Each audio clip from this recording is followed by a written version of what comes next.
ఆరోగ్యవంతంగా మనం ఉండాలన్నా, అలాగే నిరుత్సాహం పూర్తిగా తగ్గిపోయి ఈ పనిని మనం చేయగలమా లేదా అనేటువంటి ఆలోచనలో పడేయకుండా ఈ పని మనం చేయగలుగుతాం అని చెప్పి ధైర్యంగా కాన్ఫిడెంట్గా ముందుకు వెళ్ళగలిగినటువంటి యోగ్యత పరిస్థితి తప్పనిసరిగా కావాలి.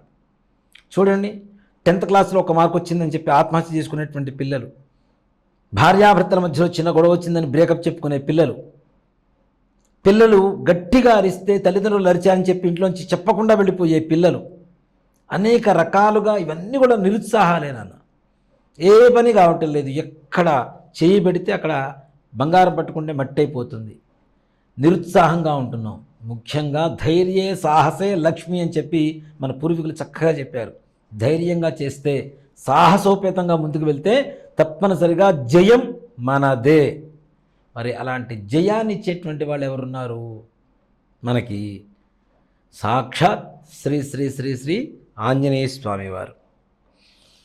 ఎవరైనా చూడండి, ఆంజనేయ స్వామి వారి దేవాలయానికి వెళ్ళినప్పుడు చిన్న పిల్లల్ని కదిలిచ్చిన ఆంజనేయ స్వామి వారిని చూస్తే తెలియనటువంటి ఒక మనోధైర్యం, ఎక్కడ లేనటువంటి ఒక ఆనందం, ఉత్సాహం, సాహసం అన్నీ కూడా ఆంజనేయ స్వామి వారిలో ఏవైతే ఉన్నాయో అవన్నీ కూడా మన యందు కూడా మనలో కూడా కలిగి ఉంటాం.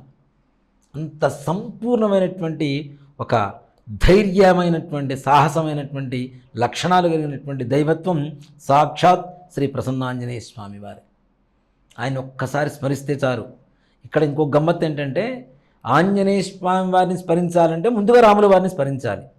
ఎత్ర ఎత్ర రఘునాథ కీర్తనం తత్ర తత్ర కృతమస్తకాంజలిం. ఎక్కడ రామనామం వినబడుతుందో అక్కడ ఆంజనేయ స్వామి వారు నమస్కారం చేస్తూ ఉంటారుట.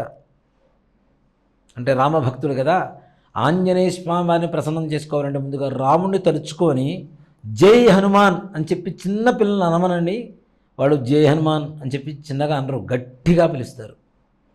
ఆంజనేయ స్వామి వారి లోపల గర్భాలయంలో ఉంటే ఆయన చెవులు మారుమోగిపోయేంతగా గట్టిగా స్వామివారిని ఏదో పిలిస్తే వచ్చేస్తాడు, మన పక్కనే ఉంటాడు, మనతోనే ఉంటాడు, మన ఫ్రెండే అన్నంత ఒక చాలా క్లోజ్నెస్తో స్వామివారిని స్మరిస్తుంటారు, చిన్నపిల్లల దగ్గర నుంచి పెద్దవాళ్ళ వరకు కూడా కదా. అలాంటి ఆంజనేయ స్వామి వారి శ్లోకాలు కొన్ని ఉన్నాయండి. ఆ శ్లోకాలలో చిన్న చిన్న శ్లోకాలు ఒక్కసారి స్మరిస్తే చాలు, తప్పనిసరిగా ఎలాంటి కార్యాన్నైనా సరే మనం